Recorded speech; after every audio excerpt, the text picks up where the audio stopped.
2024-25 പറ്റി പറയുന്നത് ലോകത്തെ ഏറ്റവും കൂടുതൽ രാജ്യങ്ങളിൽ ജനറൽ ഇലക്ഷൻ നടക്കുന്ന വർഷം എന്നാണ്. അപ്പം ഇന്ത്യയിലും ജനറൽ ഇലക്ഷൻ നടക്കുകയാണ്. എന്തൊക്കെയാണ് ഈ ജനറൽ ഇലക്ഷൻ കാലഘട്ടത്തിൽ ഇന്ത്യ ഫേസ് ചെയ്യേണ്ടി വരുന്നത് എന്നാണ് നാം ആലോചിക്കുന്നത്. ഉദാഹരണം, പട്ടിണി എങ്ങനെയായിരിക്കും, അതുപോലെ തൊഴിലില്ലായ്മ, വിലക്കയറ്റം, ഇത്തരം കാര്യങ്ങളൊക്കെ ചർച്ച ചെയ്യപ്പെടുമോ? പട്ടിണി ചർച്ച ചെയ്യപ്പെടുമോ? തൊഴിലില്ലായ്മ ചർച്ച ചെയ്യപ്പെടുമോ? വിലക്കയറ്റം ചർച്ച ചെയ്യപ്പെടുമോ? അത് നമ്മുടെ ഈ ഇലക്ഷനെ ബാധിക്കുമോ എന്നൊക്കെയാണ് ചർച്ച ചെയ്യാൻ ആവശ്യപ്പെട്ടിരിക്കുന്നത്. അപ്പൊ നമുക്ക് പട്ടിണി തന്നെ എടുക്കുക. നമ്മുടെ മോദി ഗ്യാരണ്ടിയിൽ ഏറ്റവും പ്രധാനമായിട്ട് പറയുന്നത് 25 കോടി പേരുടെ പട്ടിണി ഇല്ലാതെയാക്കി എന്നാണ്. അത് നമ്മുടെ ബഹുമാനപ്പെട്ട പ്രധാനമന്ത്രിയുടെ ക്ലെയിമാണ്. അപ്പൊ നമുക്ക് ഗ്ലോബൽ ഹങ്കർ ഇൻഡെക്സ് എന്തു പറയുന്നു ഇന്ത്യയെ പറ്റി എന്ന് നോക്കാം. ഈ ഗ്ലോബൽ ഹങ്കർ ഇൻഡെക്സ് എന്ന് പറഞ്ഞാൽ എന്ത് ഇൻഡെക്സ് ആണ്? യുണൈറ്റഡ് നേഷൻസിന്റെ ആഗോള തലത്തിലുള്ള പട്ടിണിയെ പറ്റി പഠിക്കുന്ന ഒരു വിങ് ആണ് ഗ്ലോബൽ ഹങ്കർ ഇൻഡെക്സ് തയ്യാറാക്കുന്നത്. അപ്പോൾ 1945 യുണൈറ്റഡ് നേഷൻസ് ഉദയം ചെയ്ത കാലം മുതൽ തന്നെ ആഗോള തലത്തില് ഇതുപോലെയുള്ള പഠനങ്ങൾ നടത്താൻ വേണ്ടി വിവിധ മേഖലകളിൽ വിവിധ വിങ്ങുകൾ പ്രവർത്തിക്കുന്നുണ്ട്. അപ്പൊ അതിൽ അങ്ങനെയുള്ള ഒരു വിങ്ങാണ് ഈ ഗ്ലോബൽ ഹങ്കർ ഇൻഡെക്സും തയ്യാറാക്കുന്നത്. ഗ്ലോബൽ ഹങ്കർ ഇൻഡെക്സിന്റെ 2010 കണക്കനുസരിച്ച് അന്ന് 2010 ഇന്ത്യ 40ാം റാങ്കിലായിരുന്നു. അതായത് 216 രാജ്യങ്ങളുടെ പട്ടികയിൽ 40ാം റാങ്കിലായിരുന്നു ഇന്ത്യ 2010. ഇനി അതിനിടയ്ക്കുള്ള കണക്കുകൾ ഞാൻ പറയുന്നില്ല, എൻ്റെ കയ്യിലുണ്ട്.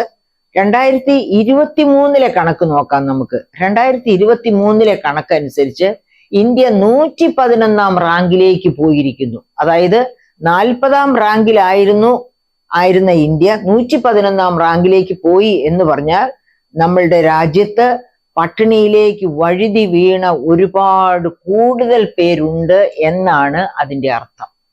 അപ്പോൾ എന്താണ് ഉടനെ നമ്മുടെ പ്രധാനമന്ത്രി പറഞ്ഞത്? ഗ്ലോബൽ ഹങ്കർ ഇൻഡെക്സ് എന്ന് പറയുന്നത് തെറ്റായ മെത്തഡോളജി അനുസരിച്ച് ഉണ്ടാക്കുന്ന ഒരു ഇൻഡെക്സ് ആണ്. അത് ഒട്ടും വിശ്വസിക്കാൻ കൊള്ളാവുന്ന ഇൻഡെക്സ് അല്ല. പ്രിയപ്പെട്ട സുഹൃത്തുക്കളെ, അതായത് ഞാൻ നേരത്തെ ഒരിക്കൽ നിങ്ങളുമായിട്ടുള്ള സംവാദത്തിൽ പറഞ്ഞതാണ്, സാമ്പത്തിക ശാസ്ത്രത്തിലെ ഡേറ്റ കുക്കിംഗ്, അതായത് ഡേറ്റ പാചകം ചെയ്യുക എന്ന് വെച്ചാൽ എന്താണ്? നമുക്ക് കിട്ടിയ യഥാർത്ഥ കണക്കുകൾ, യഥാർത്ഥ സ്റ്റാറ്റിസ്റ്റിക്സ് നമ്മൾ ആഗ്രഹിക്കുന്ന തരത്തിലല്ലാതിരിക്കുക. അങ്ങനെ അല്ലാതിരിക്കുമ്പോൾ നമ്മൾ നമ്മുടെ പറയപ്പെട്ട മേഖലകളോട് സ്റ്റാറ്റിസ്റ്റിക്സ് നിർമ്മിക്കുന്ന, അതായത് സമാഹരിച്ച് അത് കോഡ് ചെയ്ത് ഉണ്ടാക്കുന്ന മേഖലയോട് പറയും, ഞാൻ ഇന്ന രീതിയിലുള്ള റിസൾട്ട് കിട്ടത്തക്ക രീതിയിൽ രേഖ ഉണ്ടാക്കാൻ പറയും. അങ്ങനെ ആ റിസൾട്ട് ഓറിയന്റഡ് ആയിട്ട് ഇങ്ങനത്തെ റിസൾട്ട് വേണം എന്ന് വെച്ച് ഉണ്ടാക്കുന്ന ഡേറ്റ, അങ്ങനെ ഡേറ്റ സൃഷ്ടിച്ചെടുക്കുന്നതിനെയാണ് ഡേറ്റ കുക്കിംഗ് എന്ന് പറയുന്നത്. വളരെ വളരെ മോശമായ, അതായത് സ്റ്റാറ്റിസ്റ്റിക്സിന്റെ കഴുത്തറുക്കുന്ന വലിയ തെറ്റാണ് ഡേറ്റ കുക്കിംഗ് എന്ന് പറയുന്നത്. കാരണം അങ്ങനെ കുക്ക് ചെയ്ത് കിട്ടുന്ന ഡേറ്റ വളരെ അവിശുദ്ധമായ കൂട്ടുകെട്ടുകളാണ് നമ്മുടെ മുൻപിലേക്ക് കൊണ്ടുവരിക. അതായത് വളരെ തെറ്റായ മെസ്സേജ് സമൂഹത്തിന് കൊടുക്കുന്നതാണ് അങ്ങനെ കുക്ക് ചെയ്തെടുക്കുന്ന ഡേറ്റ. അങ്ങനെ കുക്ക് ചെയ്തെടുക്കുന്ന ഡേറ്റ ആണ് ഇവിടെ ഇന്ത്യയിൽ അതായത് നരേന്ദ്രമോദി ഗവൺമെന്റ് വന്നതിന് ശേഷം എന്താണ് ചെയ്തത്?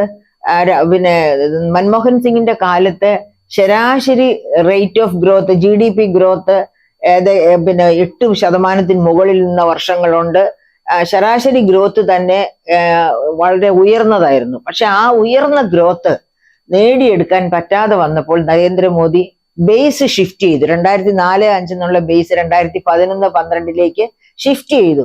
അത് ഷിഫ്റ്റ് ചെയ്യുന്ന സമയത്ത് നരേന്ദ്രമോദിയോടൊപ്പം ഉണ്ടായിരുന്ന അനന്ത് സുബ്രഹ്മണ്യൻ തന്നെ പിന്നീട് അമേരിക്കയിലുള്ള അദ്ദേഹത്തിന്റെ അദ്ദേഹം എവിടെ നിന്നാണോ വന്നത് അതേ കേന്ദ്രത്തിലേക്ക് തിരിച്ചു പോയതിനു ശേഷം അദ്ദേഹം എഴുതിയിട്ടുണ്ട്, അങ്ങനെ ബേസ് മാറ്റത്തിൽ വന്ന പാകപ്പിഴകൾ, അതായത് മനഃപൂർവ്വമായി കൊണ്ടുവന്ന പാകപ്പിഴകൾ, അതായത് ഡേറ്റ കുക്ക് ചെയ്യാൻ വേണ്ടിയാണ്, അവനവന് ഇഷ്ടപ്പെട്ട ഡേറ്റ സൃഷ്ടിച്ചെടുക്കാൻ വേണ്ടിയായിരുന്നു അന്ന് ആ ബേസ് മാറ്റം നടത്തിയത് എന്നൊക്കെ അനന്ത സുബ്രഹ്മണ്യൻ തന്നെ അമേരിക്കയിൽ ചെന്നതിന് ശേഷം രേഖപ്പെടുത്തിയിട്ടുണ്ട്. അദ്ദേഹത്തിന്റെ ആർട്ടിക്കിൾസ് എന്റെ കയ്യിൽ തന്നെയുണ്ട്.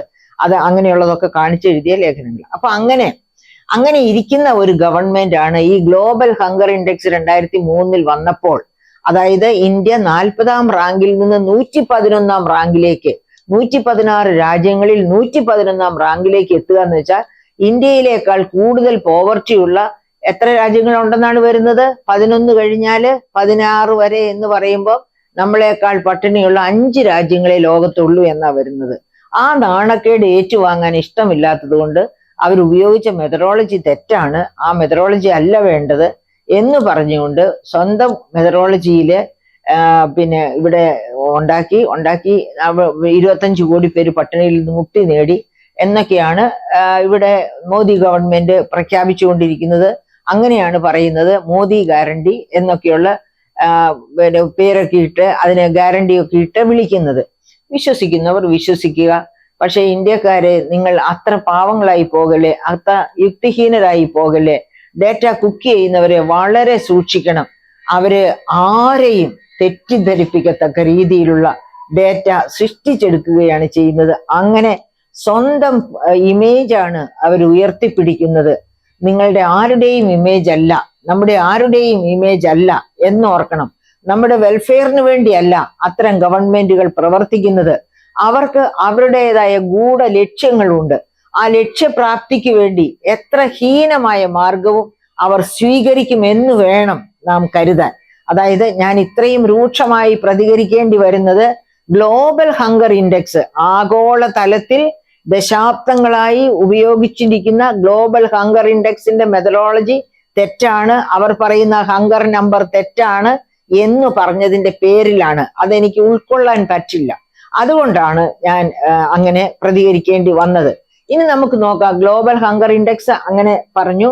ഇന്ത്യ വലിയ തോതില് ഹങ്കർ അനുഭവിക്കുന്ന ഒരു വലിയ ജനവിഭാഗം ഇന്ത്യയിൽ ഉണ്ട് എന്നുള്ളതാണ് 111ലേക്ക് ഉയർന്നു എന്ന് പറയുമ്പോൾ നമുക്ക് മനസ്സിലാക്കാൻ കഴിയുന്നത്.